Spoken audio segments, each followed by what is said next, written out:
Hello दोस्तों, कैसे हैं आप सभी। आशा करते हैं आप सभी स्वस्थ होंगे। आप सभी का बहुत बहुत स्वागत है हमारी यूट्यूब चैनल ट्रिकी हिंदी पर। दोस्तों, जैसा कि आप सभी जानते हैं, हमारे चैनल पर आपको हिंदी व्याकरण की प्रैक्टिस क्लासेस कराई जा रही हैं। ये वो प्रश्न हैं जो पिछले पेपरों में बहुत सारी बार रिपीट हुए हैं। तो चलिए बिना किसी समय को गवाए अपनी वीडियो को शुरू करते हैं और पहले प्रश्न की बात करते हैं। पहला प्रश्न हमसे पूछा गया है, समास कितने प्रकार के होते हैं। तो पहले प्रश्न समास से संबंधित है। हमसे पूछा गया है कि समास कितने प्रकार के होते हैं। पहला ऑप्शन हमें दिया गया है 2, दूसरा ऑप्शन हमें दिया गया है 4, तीसरा ऑप्शन हमें दिया गया है 6 और चौथा ऑप्शन हमें दिया गया है 8। तो हमें बताना है कि समास के कितने प्रकार होते हैं। बात करते हैं पहले प्रश्न के सही उत्तर की। ये प्रश्न आपको पिछली वीडियोस में भी करा चुका हूं, तो इससे रिलेटेड मैं थ्योरी आपको नहीं बताऊंगा, सीधे सीधे आंसर बताऊंगा। समास होते हैं हमारे 6 प्रकार के। ऑप्शन नंबर सी इस प्रश्न का सही उत्तर हो जाएगा। पहले प्रश्न के बाद बात करते हैं दूसरे प्रश्न की। दूसरा प्रश्न है, आधा तीतर आधा बटेर मुहावरे का अर्थ बताइए। बहुत ही बढ़िया प्रश्न है, पेपर में आने की पूरी संभावना है। बहुत बार पेपरों में पूछा गया है और एकदम नया प्रश्न है मुहावरे से संबंधित। पहला ऑप्शन हमें दिया गया है दो चीजों का मिश्रण, दूसरा ऑप्शन हमें दिया गया है बेमेल चीजों का मिश्रण, तीसरा ऑप्शन आधा आधा बाना और चौथा ऑप्शन तीतर और बटेर मिलाकर खाना। तो आधा तीतर आधा बटेर, इस मुहावरे को बहुत सारे लोग गलत कराते हैं। इस प्रश्न के पहले हम सही उत्तर की बात करते हैं, उसके बाद जानेंगे कि कहाँ पर कंफ्यूजन आती है। तो इस प्रश्न का सही उत्तर होगा ऑप्शन नंबर बी, बेमेल चीजों का मिश्रण, यानी कि उनका कोई मेल नहीं होता, उन दो चीजों को मिला देते हैं, वही हमारा आधा तीतर आधा बटेर मुहावरे का अर्थ होता है। अब बहुत सारे बच्चे कंफ्यूज होकर ऑप्शन नंबर ए सही उत्तर लगाते हैं कि दो चीजों का मिश्रण, लेकिन दो चीजों का मिश्रण होता तो है लेकिन बेमेल चीजें होती हैं, तभी उसे बोलते हैं आधा तीतर और आधा बटेर, मतलब दो अलग अलग वस्तुएं। उसके बाद बात करते हैं तीसरे प्रश्न की। तीसरा प्रश्न हम सभी से पूछा गया है, दयनीय शब्द में कौन सा प्रत्यय है। तो उपसर्ग और प्रत्यय से आपको बहुत सारे प्रश्न कराए जा चुके हैं और आपको इन प्रश्नों को बहुत ही अच्छे से करना है। 1 से लेकर 2 क्वेश्चन आपको पेपर में देखने को मिल सकते हैं। तो दयनीय शब्द में कौन सा प्रत्यय है। पहला ऑप्शन ईए, दूसरा ऑप्शन ईए और तीसरा ऑप्शन ईया, चौथा ऑप्शन ईया। तो बात करते हैं इस प्रश्न के सही उत्तर की। तो इस प्रश्न का सही उत्तर होगा ऑप्शन नंबर बी, ईए, यानी कि बड़ी ई और या हमारे इस प्रश्न के प्रत्यय प्रयोग हुए हैं। तीसरे प्रश्न के बाद बात करते हैं चौथे प्रश्न की। चौथा प्रश्न है, मैला आंचल के रचनाकार कौन है। तो ये हमारा साहित्य से संबंधित प्रश्न है। पहला ऑप्शन हमें दिया गया फणीश्वर नाथ रेणु, दूसरा ऑप्शन सिया शरण गुप्त, तीसरा ऑप्शन रामधारी सिंह दिनकर जी और चौथा ऑप्शन इनमें से कोई नहीं। बात करते हैं मैला आंचल, बहुत ही बढ़िया रचना है, बहुत ही सुंदर रचना करी है और इस प्रश्न का सही उत्तर होगा option number A, Phanishwar Nath Renu जी। तो बहुत ही अच्छी रचना है फणीश्वर नाथ रेणु जी की मैला आंचल। बोलने में थोड़ी सी दिक्कत हो जाती है इनका नाम, तो उसके लिए सॉरी। इसके बाद बात करते हैं पांचवें प्रश्न की।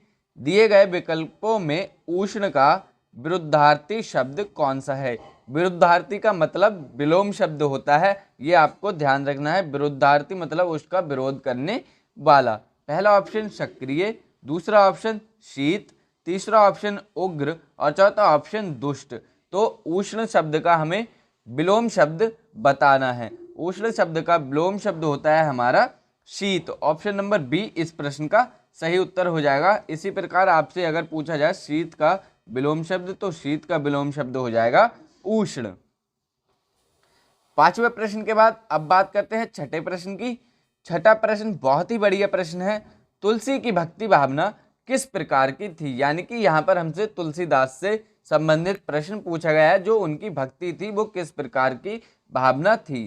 तो पहला ऑप्शन हमें दिया गया है दास भावना की, दूसरा ऑप्शन सखा भाव की, तीसरा ऑप्शन प्रेम भाव की और चौथा ऑप्शन घृणा भाव की।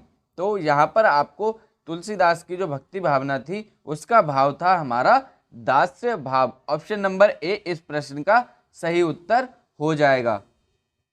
जो तुलसीदास जी सभी रचनाएं करते थे उसमें हमें दास्य भाव दिखाई देता था, जैसे वो अपने आप को दास मानकर रचनाएं लिख रहे हों। इसके बाद बात करते हैं 7वें प्रश्न की। 7वां प्रश्न है नवयुवक कौन सा समास है, यानी कि नवयुवक जो शब्द है उसमें कौन सा समास होगा, ये सीधे सीधे आपसे पूछा गया है। समास से बहुत ही बढ़िया प्रश्न आपको देखने को मिल रहे हैं, तो ये सभी प्रश्न आपको बहुत ज़्यादा इम्पोर्टेंट की श्रेणी में रखनी है और इन्हें एकदम देख कर जाना है, रट कर जाना है कि इनमें से अगर कोई प्रश्न पेपर में देखने को मिला तो हमारा कोई भी प्रश्न गलत ना हो। पहला ऑप्शन हमें दिया गया है कर्मधारय, दूसरा ऑप्शन हमें दिया गया है बहुव्रीहि, तीसरा ऑप्शन द्वंद्व समास और चौथा ऑप्शन हमें दिया गया है द्विगु समास। तो बात करते हैं नवयुवक शब्द की। सबसे पहले इसका संधि विच्छेद करते हैं, नव प्लस युवक, यानी कि जो युवक नया हो, यानी कि नया है जो युवक, यानी कि ऑप्शन नंबर ए हमारा कर्मधारय इस प्रश्न का सही उत्तर हो जाएगा, क्योंकि बहुव्रीहि में तीसरे की बात होती है, द्वंद्व में दोनों ही जो शब्द होते हैं वो हमारे प्रधान होते हैं और द्विगु हमारा संख्यावाचक पहला शब्द होता है। तो नवयुवक हमारा कर्मधारय समास के अंतर्गत जाएगा।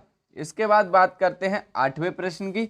8वां प्रश्न है दिए गए विकल्पों में से फितरत का समानार्थी शब्द कौन सा है, यानी कि जो फितरत शब्द है उसी से जो मेल खाए, उसी की तरह समान अर्थ दे, वो शब्द हमारा कौन सा है, हमें ये बताना है। पहला ऑप्शन हमें दिया गया है समय, दूसरा ऑप्शन हमें दिया गया है आराम, तीसरा ऑप्शन हमें दिया गया है स्वभाव और चौथा ऑप्शन हमें दिया गया है खूबसूरत। तो फितरत का समानार्थी जो शब्द होता है वो होता है हमारा स्वभाव। कहते हैं कि उसका स्वभाव खराब है या फिर उसकी फितरत खराब है, या बोल देते हैं उसका स्वभाव बहुत अच्छा है या उसकी फितरत बहुत अच्छी है। तो ऑप्शन नंबर सी इस प्रश्न का सही उत्तर हो जाएगा। स्वभाव हमारा फितरत का समानार्थी शब्द होता है। इसके बाद बात करते हैं 9वें प्रश्न की। 9वां प्रश्न हमसे पूछा गया है कहे कभी बेनी बेनी बयाल की चुराई लीनी, इसमें कौन सा अलंकार प्रयोग हुआ है। यहाँ पर हमें बताना है कि ये हमारा कौन सा अलंकार होगा इस वाक्य में। पहला ऑप्शन यमक, दूसरा ऑप्शन उपमा, तीसरा ऑप्शन रूपक और चौथा ऑप्शन अन्य योक्ति। तो कहे कभी बेनी बेनी बयाल की चुराई लीनी, ये बहुत ही बढ़िया अलंकार है और बहुत ही इम्पोर्टेंट हो जाता है। तो बात करते हैं, यहाँ पर बेनी बेनी शब्द आपको 2 बार देखने को मिला है और जहाँ पर शब्द की आवृत्ति बार बार हो और वहाँ पर आपको वर्ण की आवृत्ति ना देखने को मिले, वर्ण की आवृत्ति होगी तो वहाँ अनुप्रास अलंकार होगा, शब्द की आवृत्ति होगी तो वहाँ पर यमक अलंकार होगा। तो यहाँ पर आपको शब्द की आवृत्ति देखने को मिली है, बेनी बेनी शब्द 2 बार देखने को मिला है।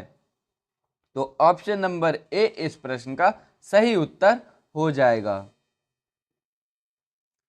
9वें प्रश्न के बाद अब बात करते हैं 10वें प्रश्न की, जो कि है हमारी आज की वीडियो का अंतिम प्रश्न। 10वां प्रश्न है प्रतिदिन कौन सा समास है। हमें बताना है, प्रतिदिन शब्द हमें दिया गया है, उसमें बताना है कि कौन सा समास होगा। पहला ऑप्शन बहुव्रीहि, दूसरा ऑप्शन द्वंद्व समास, तीसरा ऑप्शन अव्ययी भाव समास और चौथा ऑप्शन द्विगु समास। तो 10वें प्रश्न के सही उत्तर की बात करें तो प्रतिदिन में हमारा समास हो जाएगा अव्ययी भाव, क्योंकि बहुव्रीहि समास किसी अन्य की बात करता है, जो सा कि मैंने आपको ऊपर बताया। द्वंद्व समास में दोनों ही पद प्रधान होते हैं और द्विगु समास हमारा संख्यावाचक होता है। प्रतिदिन में हमारा होगा अव्ययी भाव समास। तो ये थी आज की हमारी वीडियो के 10 प्रश्न। कैसे लगे प्रश्न वीडियो के कमेंट बॉक्स में जरूर बताएं। चैनल पर नए हो चैनल को सब्सक्राइब कर लेना। वीडियो अच्छी लगी वीडियो को लाइक करके अपने सभी दोस्तों में शेयर कर देना। Thank you for watching this video. मिलेंगे अगली वीडियो में बहुत ही जल्द। तब तक के लिए पढ़ते रहिए, स्वस्थ रहिए। जय हिंद दोस्तों, वंदे मातरम, धन्यवाद।